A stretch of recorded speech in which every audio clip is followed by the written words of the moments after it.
मतदारसंघात गेल्यानंतर कार्यकर्त्यांशी चर्चा करून 2 दिवसात राजकीय निर्णय घेणार खासदार ओमराजे निंबाळकरांची भूमिका। पवनराजेंना नेमकं कुणी मारलं, ओमराजेंचा संतप्त सवाल। पवनराजे निंबाळकर हत्याकांडातील सर्व आरोपी निर्दोष, पद्मसिंह पाटलांसह सर्व 9 आरोपी पुराव्याअभावी सर्व आरोपींची निर्दोष मुक्तता।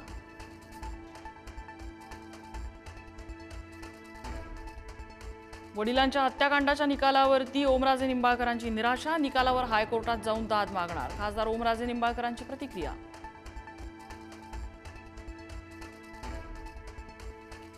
पवनराजेंच्या हत्येसंदर्भातला निकाल येताच एकनाथ शिंदे फोनवर बोलत कोल्हापुरातल्या कार्यक्रमातून निघाले। निकालासंदर्भात फडणवीस शिंदेंची गृहमंत्री अमित शहांशी चर्चा, हायकोर्टात दाद मागणार असल्याचं आश्वासन।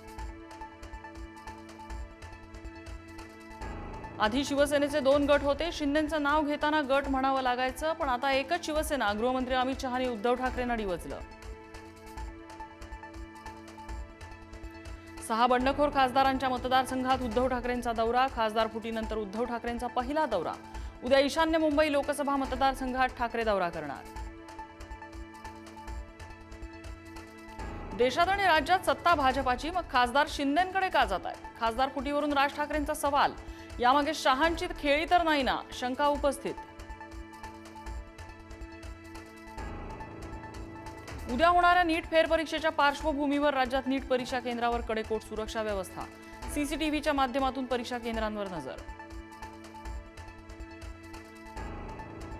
नीट पेपर फुटीनंतरही प्रशासनाचा भोंगळ कारभार सुरूच, फेरपरीक्षेसाठी नागपुरातल्या विद्यार्थ्यांना अबुधाबीमधलं परीक्षा केंद्र, चूक लक्षात येताच प्रशासनाकडून दखल, विद्यार्थ्याला नागपूरमधील मेडिकल कॉलेज केंद्राचं प्रवेशपत्र जारी।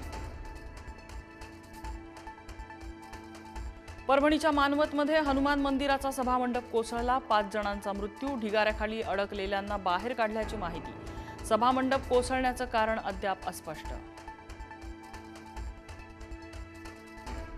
मुंबईच्या बीकेसीतल्या जिओ सेंटरमध्ये सुप्रिया सुळेंच्या कन्या रेवतीचा शाही विवाह सोहळा, दिग्गज राजकीय नेत्यांसह बॉलिवूड सेलिब्रिटीजचीही हजेरी।